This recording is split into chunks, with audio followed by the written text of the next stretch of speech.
Haleluya, puji nama Tuhan. Salam Bapak Ibu Saudara kasih di dalam Tuhan. Apa kabar Bapak Ibu Saudara? Luar biasa baik karena kita punya Tuhan yang luar biasa. Amin. Puji syukur kehadirat Tuhan. Kalau kita ada sebagaimana kita ada pada sore hari ini semua karena perkenan Tuhan. Sepanjang minggu Tuhan sudah menyertai kita, memberkati kita, melindungi kita, bahkan Tuhan sudah memberikan kita kesehatan. Tiba saatnya kita akan memuliakan nama Tuhan, karena kita tidak bisa membalas kebaikan Tuhan selain puji dan sembah kita. Amin. Kita akan mulai ibadah kita.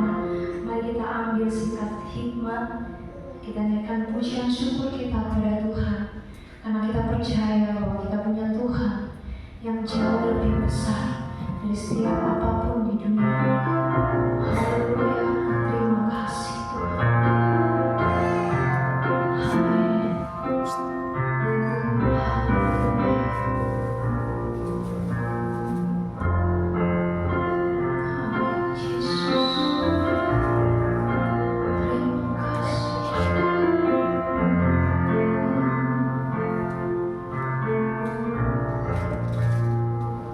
Ku kagumi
anak-anak-Mu yang hadir, yang datang pada sore hari ini Tuhan. Kami mempunyai kerinduan untuk memuliakan nama Engkau Tuhan. Karena Engkau tahu setiap hati kami pribadi lepas pribadi Tuhan. Kami rindu dan sangat rindu untuk menyenangkan hati Engkau Bapa. Biarlah Tuhan, ibadah ini mulai awal pertengahan hingga akhir, Engkau ada menyertai kami. Engkau ada Tuhan mengurapi setiap anak-anak-Mu yang hadir pada sore hari ini Tuhan. Terima kasih Tuhan, terima kasih. Sucikan hati kami sebelum kami beribadah Tuhan. Biarlah Tuhan, ibadah kami dapat menjadi dupa harum di hadapan Engkau Tuhan. Kami percaya Tuhan, kami percaya Engkau bertata atas kehidupan kami, umat-umat-Mu yang percaya kepada Engkau. Inilah doa kami beraskan di dalam nama Tuhan kami Yesus Kristus. Mari yang siap beribadah katakan amin, haleluya, kemuliaan untuk Tuhan. Bapak Ibu Saudara, sudah siap beribadah pada sore hari ini teman-teman? Haleluya. Mari kita kembali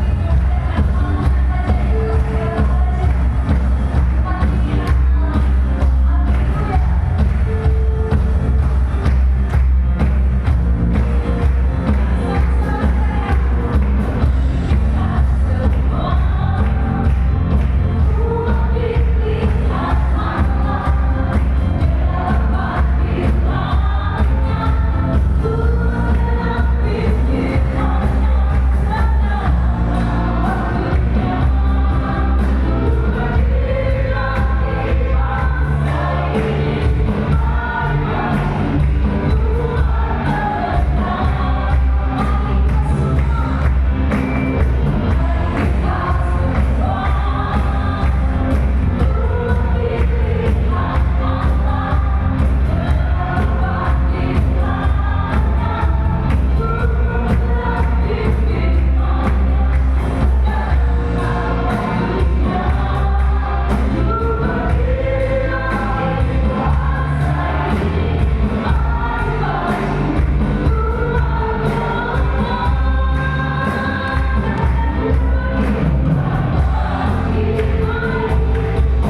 pujian persembahan kami di hadapan ya Bapa. Terima kasih ya Bapa, kami sudah Kau layakan hadirat ya Bapa. Mungkin tidak seberapa tidak dibanding dengan kasih Tuhan dari kami. Namun inilah isi hati dan persembahan kami kepada-Mu Tuhan dengan segenap hati, dengan segenap jiwa. Tetapi ampunilah segala dosa, kekurangan, keterbatasan kami ya Bapa. Tuhan, di tangan kami, di genggaman kami ada persembahan yang mungkin akan kami persembahkan kepada-Mu. Terlebih sucikan dan kuduskan Tuhan. Bapa, terima kasih dan terima kasih segala berkat berlimpah kepada kami. Karena besar kasih-Mu, besar anugerah-Mu, melimpah berkat-Mu kepada kami semua anak-anak-Mu yang ada pada sore hari ini. Tuhan, terlebih kuduskan hati dan pikiran kami, dan terimalah berkat persembahan kami. Di dalam nama Tuhan kami Yesus Kristus. Haleluya.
yang membelah laut, adalah pribadi yang memegang hidup kami sepanjang hari demi hari Tuhan. Kami percaya Tuhan, Kamu serahkan hidup kami ke dalam tangan satu pribadi yang luar biasa, yang boleh kami nyatakan pada sore hari ini Tuhan, bahwa Engkau adalah Tuhan, membuat mujizat yang terjadi dalam hidup kami. Kamu duduk dengan Tuhan mendengarkan firman, dan kami percaya Roh-Mu bekerja dalam hati, dalam pikiran kami, dalam kehidupan kami, dan kami pulang beroleh kekuatan kembali Tuhan.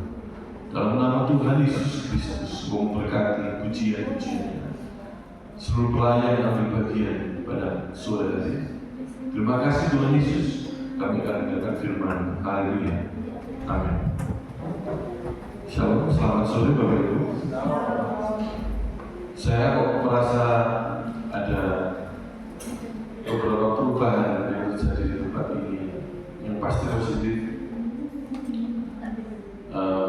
dan saya yakin Om dan Tante juga bangga melihat warisan pelayanan yang sudah beliau mulai di tempat ini.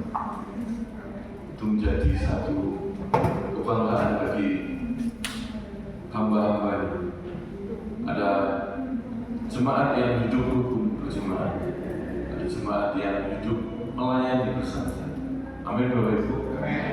Itu boleh dikatakan jadi cita-cita sebagai orang tua yang meninggalkan anak-anak rohani, dan saya yakin terus kita boleh pertahankan, bahkan mungkin kita boleh wariskan pada generasi-generasi berikutnya, supaya nama Tuhan dimuliakan. Dan sore hari ini kita akan kembali mendengarkan firman Tuhan tentang satu tema mengarungi arena kehidupan. Saya ambil di 1 Korintus 9 ayat 24 sampai 27. Saya sudah sampaikan ini di gereja Elohim di Barat Fellowship. Saya ingin tadi saya coba cari apa yang mungkin pas untuk saudara, ternyata hal ini yang ada di hati dan pikiran saya. Bapak Ibu, ada seorang bernama Kristian, seorang yang memulai bisnis mainannya di tahun 32. Dia membuat satu mainan dari kayu yang bernama Lego.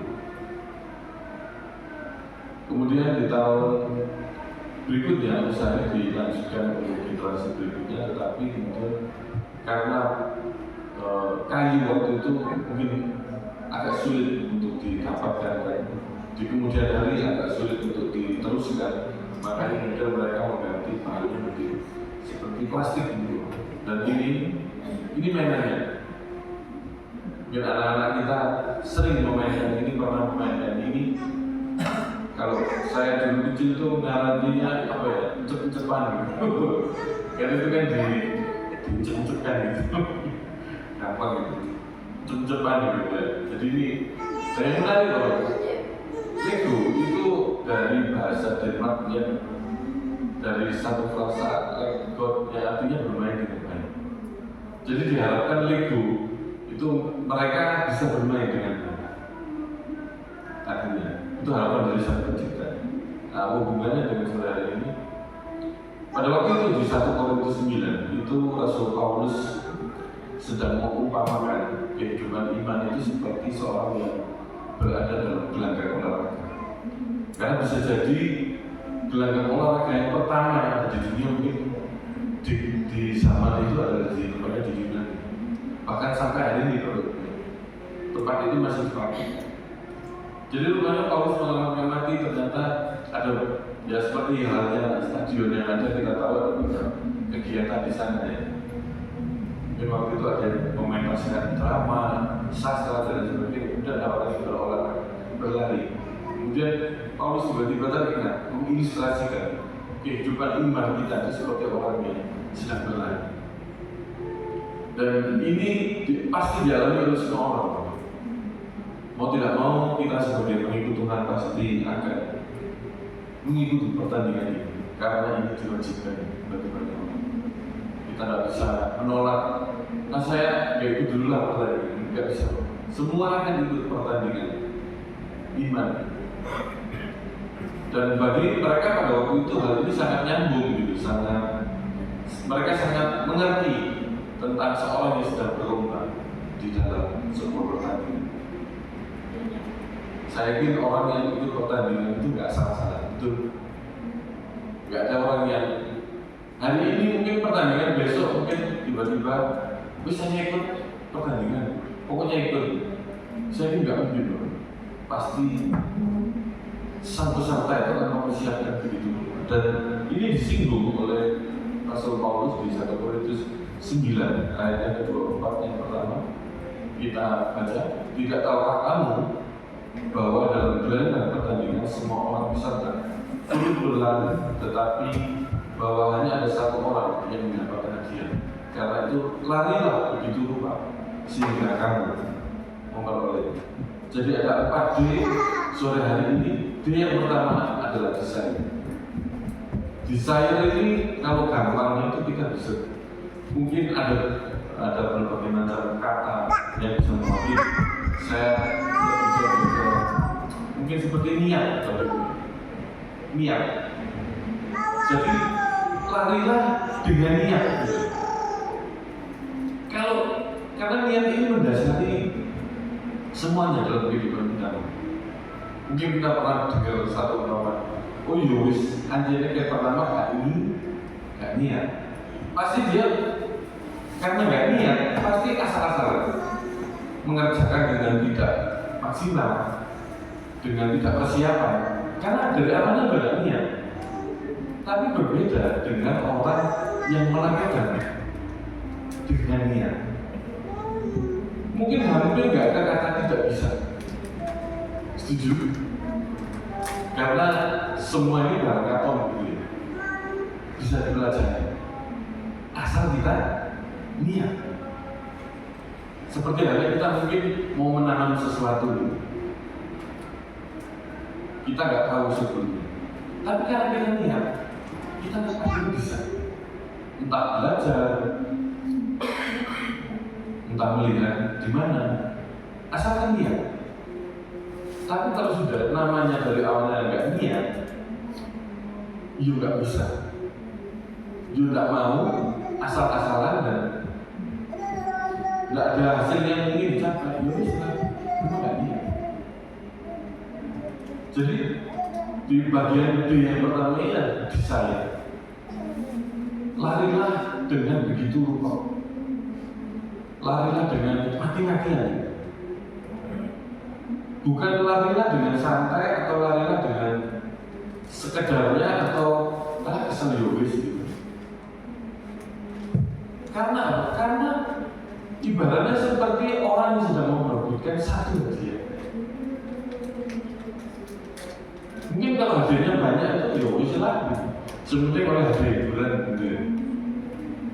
Tapi kalau kita sedang ikut sesuatu dan hadiahnya satu, kita akan mati-matian itu. Ikut Tuhan itu mati-matian. Orang lain mungkin ngajak satu hal yang berdosa, kita berusaha mati-matian. Apa diberani suka nggak masalah, tapi kita pegang integritas kita, ya, kesucian kita. Mati-matian kita pertahankan iman. Asal ada niat. Tapi kalau dari awal sudah niatnya tidak ada, diajak sembarang ya oke aja. Dan hadiahnya kita tahu, hadiah dari iman kita yang ada di dunia ini adalah kehidupan kekal surga. Hadiahnya bukan TV, kulkas, mobil, rumah gitu, atau umroh di Yerusalem. Enggak, hadiahnya itu satu kehidupan kekal. Kalau kita melihat hadiahnya itu, saya ingin kita boleh kembali melakukan. Oh iya, mungkin selama ini saya kurang niat. Saya enggak mati-matian memegang iman saya. Itu dia yang pertama. D Yang kedua di ayat 25, tiap-tiap orang yang turut mengambil bagian dalam persandingan menguasai dirinya dalam segala hal. Mereka berbuat demikian untuk memperoleh suatu mahkota yang fana. Tetapi kita untuk memperoleh suatu mahkota yang abadi. Yang kedua adalah disiplin. Bagaimana kita menjaga iman kita dengan kata disiplin? Disiplin itu ujiannya waktu. Mungkin hari ini kita bisa mungkin katakanlah doa dan mulai pagi dengan doa baca firman, disiplin kontinu. Tapi waktu itu akan menguji kan? Apakah kita tetap melakukan itu atau mungkin hari kita sedang tidak baik, mungkin badan kita tidak enak atau capek. Nah ini yang akan menguji. Tapi di sana dikatakan orang yang disiplin itu bisa menguasai diri dalam segala hal. Entah senang, entah susah, entah berkekurangan atau berlebihan, berkelimpahan. Amin. Tuhan menyediakan berkat itu memang kita diuji diri kita itu dengan luar biasa. Makanya tadi seperti lagi tadi cara Tuhan untuk menuntun kehidupan kita itu bermacam-macam. Ada yang diuji dari kekurangan, ada yang diuji dari berkelimpahan.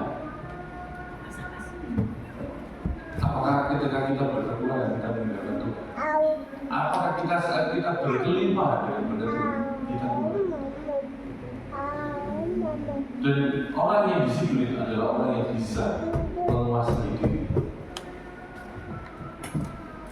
bisa tidak terkuasai oleh keadaan. Berapa kali mungkin kita terkuasai oleh keadaan?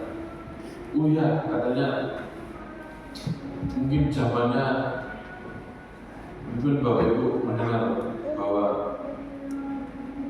ke depan itu bukan masa yang mudah, tapi masa yang sulit. Karena saya coba cari gitu di Google, kenapa sih kan rame-rame katanya suruh mempersiapkan gitu kan, satu tas isinya tak pakai surat berharga untuk bertahan hidup. Karena yang terjadi di dunia Eropa sana nanti 2030 itu adalah masa ketika pertemuan antara teknologi dan manusia.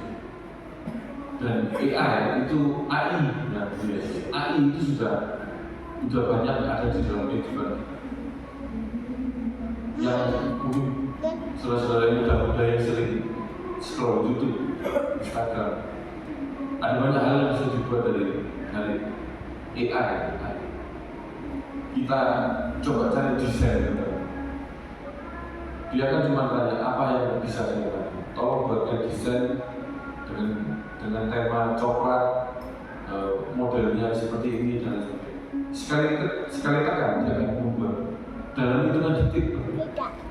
Nah, di tahun 2030 itu katanya di dunia Eropa AI-nya kan menggantikan peran manusia. Jadi nanti nggak ada kasir, nggak ada orang di antrian, karena semua serba teknologi. Jadi kita mungkin tinggal tap HP kita, scan HP kita, nggak ada orang, mesin semua. Artinya manusia akan berubah. Dan itu pasti berdampak dengan kehidupan kita, pasti. Dan itu akan membantu. Tapi itulah kenyataannya. Kita nggak bisa menghindar, kita nggak bisa itu kan dari warna gitu. Mungkin kita di sini jauh lebih bisa bertahan hidup teman-teman. Asal di pekanbaran ada sayuran, masih ada ayam, ya kan? Masih ada mungkin bahan makanan lain, kita bisa bertahan. Tapi anak-anak kita, orang-orang muda itu akan berjuang dengan demikian rupa. Tetapi orang yang terus memegang firman Tuhan yang bisa menguasai diri, dikatakan mereka berbuat demikian untuk bukan satu mahkota yang fana, tetapi sesuatu mahkota yang baik. Dan kalau kita boleh melihat Bapak Ibu, ada generasi-generasi di atas kita yang sudah beberapa kali sudah mendapatkan mahkota. Ya. Dan itu nyata gitu, bukan satu cerita dongeng yang dibuat-buat sehingga kita seolah-olah dipacu dalam bungkus kerangka agama untuk kita boleh. Ini hal yang nyata, bukan cerita karangan manusia dan lain sebagainya. Dengan iming-iming yang ya seperti itu. Tapi ini adalah benar-benar mahkota yang disediakan bagi orang-orang yang memegang itu. D yang pertama nanti di saya, niat, disiplin. Nah, yang ketiga, sebab itu aku tidak berlari tanpa tujuan dan aku bukan petinju yang sembarangan saja. D yang ketiga adalah direction atau tujuan, arah. Di sini banyak hutan, kalau kita nggak tahu arah, kita akan kesasar, kita akan mungkin capek sendiri berputar-putar karena tidak tahu arah tujuan. Apakah kehidupan kita seperti itu? Semakin kesini kok tak rasa hidup ini kok gak ada tujuan yang jelas, gak ada arah yang jelas. Itu bikin capek bro. Sama kayak kita mengarungi kehidupan rumah tangga. Kepala keluarga sebagai mahkota yang membawa kapal. Sebenarnya arah rumah tangga ini mau dibawa kemana? Pak, Mas, saya sebenarnya kan sudah membawakan itu. Dan demikian pula secara pribadi dengan kehidupan kita. Tujuan apa yang sedang kita ingin cari? Apakah banyak materi? Apakah kita sibuk mengejar uang? Katanya uang itu kalau semakin dikejar dia semakin lari, kabur karena dia punya saya. Apakah yang kita kejar ketenaran? Nama baik? Atau yang kita kejar adalah kesehatan? Ya, karena kan katanya harta terbesar itu adalah kesehatan. Asal sehat, meski kita nggak seberapa punya uang, tapi kita masih bisa kerja.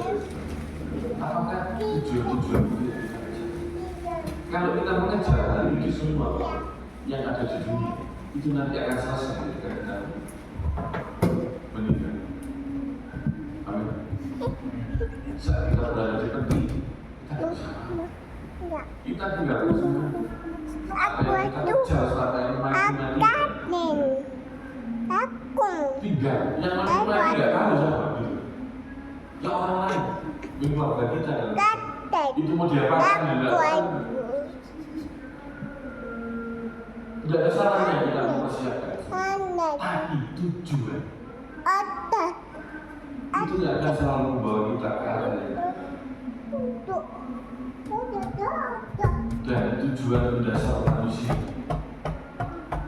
Ketika kita diciptakan, Tuhan tidak menciptakan kita untuk terus kamu nanti tak ciptakan di dunia boleh hidup saja. Tak benar. Punya nama baik. Enggak baik. Kalau Tuhan menciptakan kita hanya sebagai satu buatan, tapi kita harus terus punya tujuan dalam kehidupan. Mungkin saat kita berdoa, saat tujuh kita dengan Tuhan, Roh Kudus itu seperti mengingatkan. Ayo, mungkin selama ini prioritas waktu pikiran sudah terjadi. Ayo kembali kepada jalan yang seharusnya dari amal kita. Bisa dikatakan bukan seperti petinju yang sembarang memukul. Gak ada kan petinju itu yang ngawur mukulnya. Lucu akhirnya dilihat orang itu jadi kocak gitu. Tapi seorang petinju itu tahu dengan pasti target tujuannya yang dia cari. Jadi misalnya kita dalam hidup ini gak asal. Itu yang harusnya menjadi pertimbangan dasar kita. Saat kita memutuskan sesuatu atau ingin melakukan, bahkan sampai hal-hal detail sehari-hari bro. Contohnya, mungkin kita sedang mengalami masa yang berkekurangan. Saat kita ingin membeli sesuatu, buat apa sih sebenarnya? Tujuannya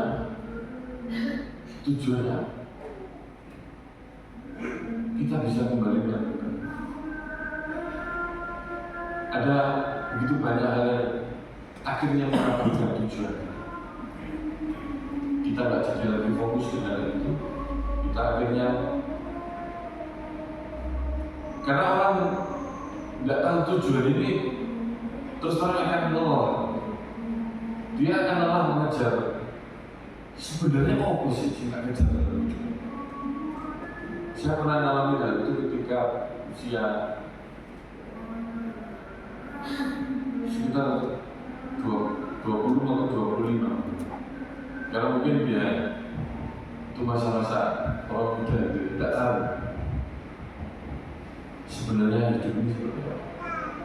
Saya berpikir mungkin nanti ketika saya naik bus atau naik kereta, saya ngelamun, saya jalan, saya mungkin arah kehidupan itu. Sebenarnya nggak ada loh. Tapi ketika kita berada di dalam Tuhan, kita tahu persis tujuan apa yang kita incar. Itu D yang ketiga. Jadi niat, disiplin, tujuan apa, dan yang keempat adalah tetapi aku melatih tubuhku dan menguasainya seluruhnya, supaya sesudah memberitakan Injil pada orang lain, jangan aku sendiri ditolong. D yang keempat adalah determination, atau gampangnya itu kekeh atau ngotot, tapi ngotot yang benar, melatih tubuh dan menguasai. Karena latihan itu terus terang gak enak, ya. Latihan itu gak enak. Ada banyak energi, banyak waktu, banyak hal yang kita korbankan demi untuk melatih diri. Tapi itu yang dibutuhkan oleh Tuhan, melatih seseorang percaya, pengikutnya menjadi orang yang benar-benar kuat, kekeh gitu di imannya, tidak tergoyahkan oleh apapun. Prinsip firman Tuhan tidak tergoyah, dan itu yang dilihat orang. Apalagi kita hidup bermasalah, kita bergaul dengan banyak orang. Prinsip kita orang Tuhan seperti ini. Amin. Sedang dilihat, sedang dinilai. Dan itu yang akhirnya bisa seperti yang dikatakan Rasul Paulus tadi, jangan sampai ketika dia yang memberitakan Injil kepada orang lain, akhirnya dia sendiri ditolong. Jangan sampai kita mungkin memberikan orang lain tentang Injil, tetapi saat kita melihat diri kita nggak pegang prinsip itu. Dan yang paling bisa melihat itu keluarga kita.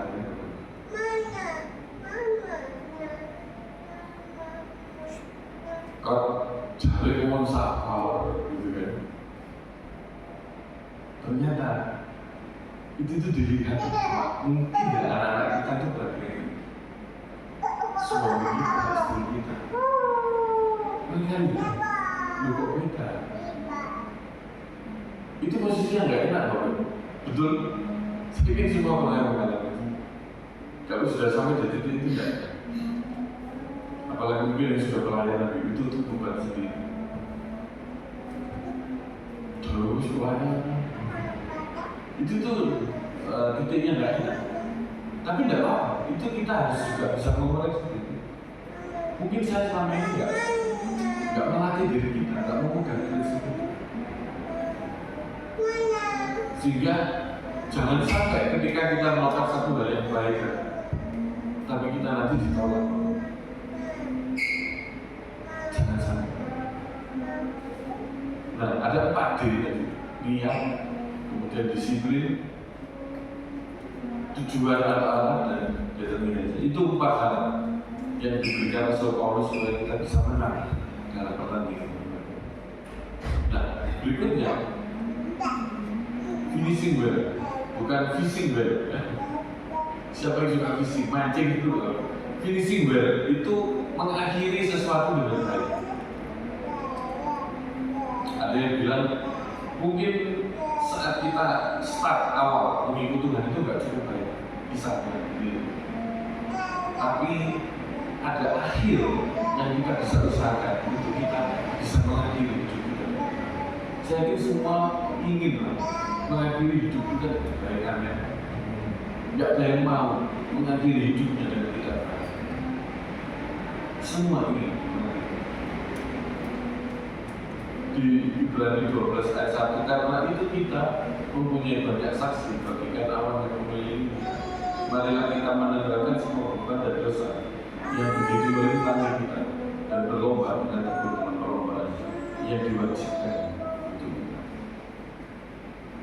Jika kita ingin mengakhiri pertandingan dengan baik, kita mau finish dengan baik.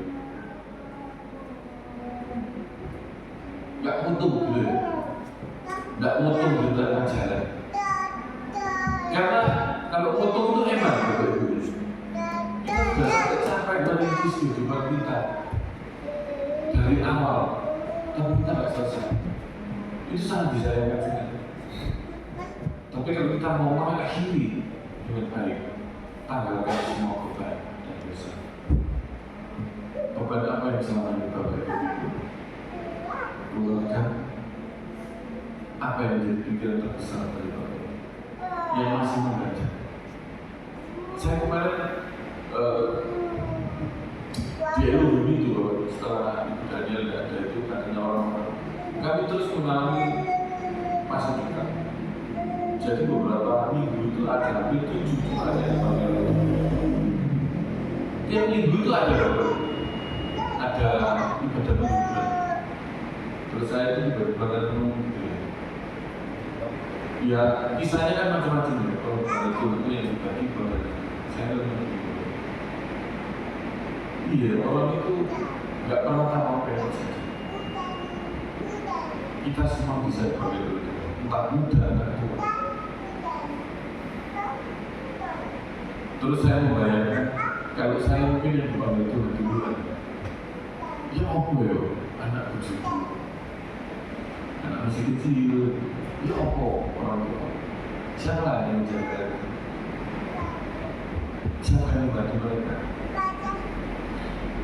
Terus bagaimana ya kalau istri saya dipanggil? Bagaimana ya kalau anak saya dipanggil? Bagaimana kalau orang tua saya dipanggil? Terus saya coba ngobrol sama mereka pas malam. Ya mau misalkan kalau salah satu kita apa yang kita gandoli dalam hidup yang membuat langkah kita menjadi berat.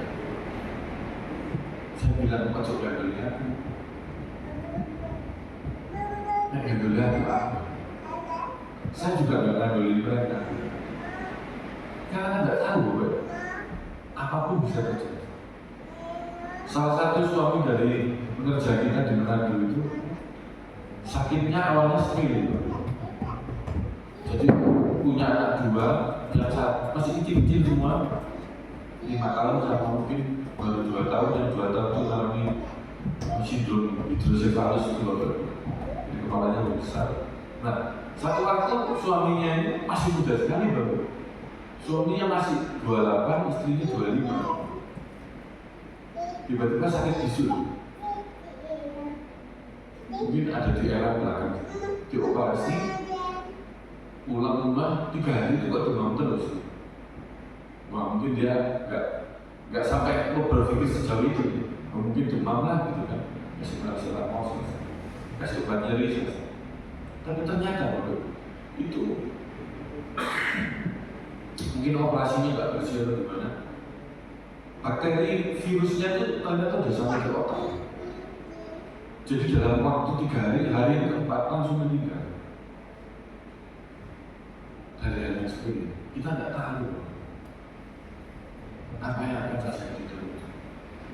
Yang penting jangan kita menggandoli apa yang terjadi. Jangan kita saling gandoli. Dia bilang, mending kita gandol sama Tuhan. Kalau kita menaruh beban ini dalam pikiran kita kan nggak bisa lagi dengan cepat. Bukan berarti terus kita membiarkan mereka gitu ya. Ya sebagai orang kepala rumah tangga, sebagai ibu rumah tangga sebagainya, kita jalankan kewajiban. Tapi jangan sampai itu menjadi beban dalam hidup. Mari sadari ada waktunya nanti kita akan berpisah dengan mereka. Itu akan menjadi lebih ringan. Siapapun itu. Dan yang berikutnya adalah dosa. Karena dosa ini otomatis kita nggak bisa loh. Bisa dibayangkan ketika kita mungkin melakukan dosa, kemudian kita menyembah Tuhan, itu jadinya gimana? Itu dua hal yang nggak sinkron gitu, nggak nyambung. Bagaimana saat kita melakukan dosa kemudian kita mau mempertahankan iman itu akan terjadi perang dalam hati kita. Dan bisa stres, iya. Satu sisi dosa itu terus merongrong kita, menghantui, menyalahkan kita. Satu sisi adalah Tuhan yang, ayo selesaikan itu, bereskan, jangan ulang itu. Itu akan terus terjadi, bro. Dan itu yang akan menghalangi kita nggak menyelesaikan pertanyaan. Saya berdoa kiranya kita semua yang sudah mengikut Tuhan mengakhirinya dengan baik. Kadang-kala ada begitu banyak mungkin persoalan di jemaat itu yang mungkin kita sudah puluhan tahun ikut Tuhan ternyata dibatalkan gara-gara mungkin kecewa dengan sama kita mungkin kepahitan gitu ya. Terus gak gereja-gereja, gak Kristen-Kristen, enak banget. Sayang, kita berhenti di tengah jalan. Apalagi kita sudah menempuh itu puluhan tahun. Jalan yang kita tempuh itu sudah jauh. Itu hanya mungkin sebentar aktivitas kita datang. Tapi karena satu hal, kita kecewa, kita agak pada selesai, emang betul. Dan itu kenyataan yang terjadi, betul dalam kehidupan jemaat. Saya mengakhiri dengan baik. Kemudian yang berikutnya saat kita ingin mengakhiri dengan baik di ayat yang kedua, marilah kita melakukan dengan mata yang tertuju kepada Yesus yang memimpin kita dalam iman dan yang membawa iman itu kepada kesempurnaan, yang dengan mengabaikan kehinaan tekun memikul salib gadis surat dan sejarah bagi dia yang sekarang duduk di sebelah kanan. Kalau kita mau mengakhiri pertandingan iman kita dengan baik, arahkan mata kita hanya tertuju kepada Yesus.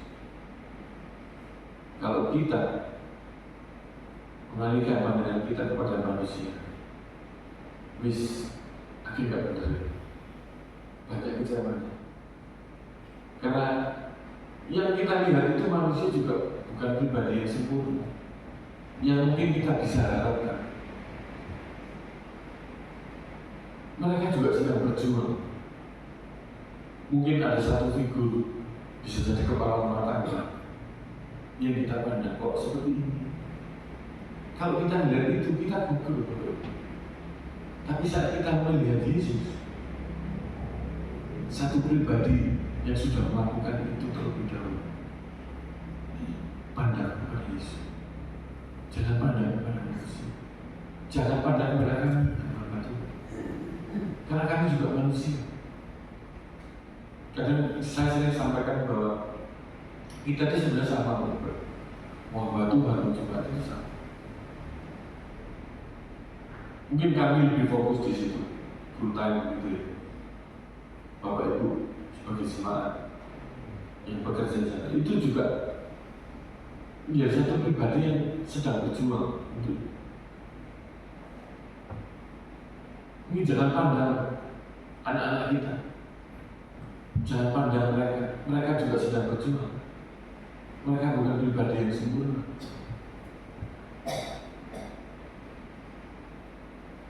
Mungkin ada kalanya mereka berbuat kesalahan dan kita kecewa, nggak seperti yang kita harapkan. Kita melihat orang tua kita, mereka juga orang tua yang sedang berjuang. Mereka menghidupi kita dengan berbagai macam cara, tapi mereka tahu juga nggak sempurna. Tapi kalau kita melihat Tuhan, itu satu pribadi yang sempurna, yang tidak ada kata. Dijabarkan di bawahnya itu yang tekun memikul salib, mengabaikan kehinaan, bahkan sampai sekarang loh, Tuhan kita itu mengabaikan kehinaan sampai 2026, artinya mungkin 2000 tahun lebih itu Tuhan masih dicela, dihina. Ya, berapa banyak itu video di YouTube yang saling mendebat Tuhan, kok gitu Tuhan. Dan entah 2000 tahun loh, masih terjadi sampai hari ini. Tuhan berpikir sampai itu, tapi diabaikan. Demi apa? Demi memikul salib. Mana ada Tuhan di sana? Mana jumpa di tempatnya? Tuhan itu mesti wah aku gitu. Cuma Tuhan yang minta ya saya. Tapi juga Tuhan kita yang memelihara lautan. Gak ada ceritanya Tuhan lain yang memelihara lautan, yang meneduhkan badai, mengatasi alam semesta. Tidak ada loh. Cuma Tuhan. Tapi itu diabaikan sama Tuhan. Demi yang demi salib itu. Karena dia tahu. Dan itu yang harusnya menjadi patokan gitu bagi. Mari kita saling menjaga itu. Kita sadari bahwa mungkin orang-orang di sekitar kita, anggota-anggota jemaat, anggota keluarga kita, mereka bukan orang yang sempurna. Jangan sampai mereka ini terlihat sempurna di hadapan kita. Kasihan loh. Mereka juga pribadi yang bisa loh. Kita pun juga bisa, gak luput dari itu. Tapi kalau kita pandang kepada Tuhan. Kemudian hal yang ketiga, di ayat yang ketiga, ingatlah selalu akan Dia yang tekun menangguh bantahan yang sehebat itu terhadap diri dari pihak orang yang berdosa, supaya jangan kamu menjadi lemah dan putus asa. Kembali diingatkan, ingatlah akan Tuhan. Jangan sampai kalau kita ingat satu hal, kita menjadi lemah dan putus asa. Jangan sampai kita melihat pada pribadi manusia dalam dunia ini, kita ingat masalahnya dia, sesuatu yang mungkin sudah pernah dilakukan kepada kita, sehingga kita jadi putus asa. Buat apa? Karena pertandingan ini urusan pribadi kita dengan Tuhan. Tidak ada namanya nurut ya. Aku masuk surga nurut ya. Suami, istri, orang tua, anak, tidak ada loh. Ini urusan pribadi. Urusan pribadi, dan semakin dewasa kita, ini menjadi bagian kalian yang penting. Mungkin kalau anak-anak juga belum sampai di situ, gitu. Masih dibimbing orang tua, tapi kalau kita sudah dewasa, ini urusan masing-masing. Kalau kita mau membiarkan hal ini, terserah sekarang mungkin. Mungkin kita sampai di titik itu ngomong sekarang, mau ikut Tuhan mau enggak? Karena memang ini pribadi kita. Jangan sampai kita melihat orang lain dan akhirnya kita mutung dari sana, kan nggak nyambung emang. Oh ini urusan pribadi kita udah. Kita libatkan orang lain atau masalah itu sehingga kita nggak mengakhiri dengan baik. Sayang. Kiranya firman Tuhan yang boleh menguatkan kita Bapak Ibu. Mari ikuti pertandingan ini. Lakukan dengan baik, dengan niat atas dasarnya, dan kita bisa mengakhiri dengan baik kehidupan kita. Mari kita berdoa. Kami bersyukur Tuhan untuk firman-Mu pada malam hari ini kembali Kau beringatkan pribadi lepas pribadi. Kami tahu Tuhan bukan hal yang mudah ketika kami mempertahankan iman. Ada begitu banyak hal yang bisa terjadi dan akan terjadi. Ada begitu banyak situasi yang mungkin tidak seperti kita bayangkan, tetapi kami percaya kami punya Tuhan. Kami punya Tuhan yang membela lautan. Engkau yang memegang kehidupan kami dan percayakan seluruhnya kehidupan kami. Kau memberkati jemaat yang hadir pada malam hari ini. Memberkati keluarga demi keluarga yang ada, orang tua, anak-anak kami yang percaya firman-Mu ini Tuhan boleh menjadi bekal saat kami bertanding dalam kerasnya kehidupan. Kami mau memegang terus Tuhan prinsip kebenaran firman-Mu. Karena kami tahu Tuhan Engkau memperhitungkan hal itu, dan kami akhirnya boleh mengakhiri itu semua dengan baik. Dan Engkau bisa berkata, marilah, mari masuk ke dalam surga yang mulia yang sudah sediakan bagi Engkau di surga yang mulia. Terima kasih Tuhan Yesus untuk firman-Mu. Kami mengucap syukur dalam nama Tuhan Yesus. Haleluya. Amin. Tuhan memberkati.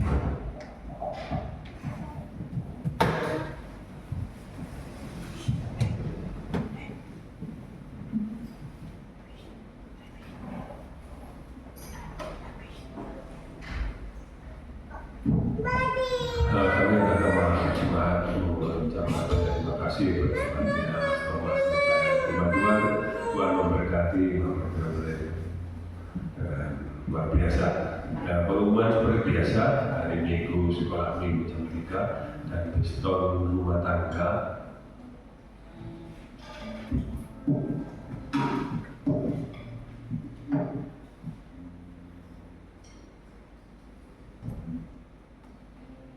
Pesta rumah tangga di rumah saudara Arif.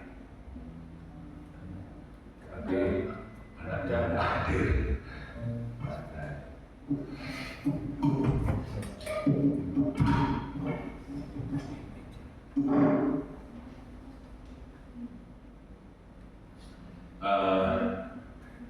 Di rumah keluarga Bapak Suwadi. Ya, pesta Minggu tangga keluarga Bapak Suwadi. Mari kita untuk bagian kita, kita semua berdiri. Mari kita naikkan kami di betul.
Dari hari ini sampai para datang, pulanglah membawa damai sejahtera itu, firman yang hidup itu. Ucapan syukur yang kami naikkan di tempat ini Tuhan menjadi persembahan yang harum bagi-Mu. Puji-pujian yang kami naikkan, firman yang boleh kami buat bekal kami Tuhan di dalam kehidupan ini. Diberkatilah sawah ladang, diberkatilah usaha, diberkatilah apa yang Kau lakukan. Kau juga memberikan perlindungan Tuhan, penyertaan bagi setiap kami jemaat yang ada. Memberkati segenap orang tua yang ada, segenap anak-anak yang ada, cucu, menantu yang ada. Kami serahkan ke dalam tangan-Mu Tuhan. Dan juga Engkau Tuhan memberkati setiap apa yang kami lakukan. Engkau memberikan kesehatan, perlindungan Tuhan bagi kami. Dan bila boleh jemaatmu kembali hadir dalam ibadah-ibadah ini. Terima kasih Tuhan Yesus, kami menutup ibadah kami pada malam hari dalam nama Tuhan Yesus.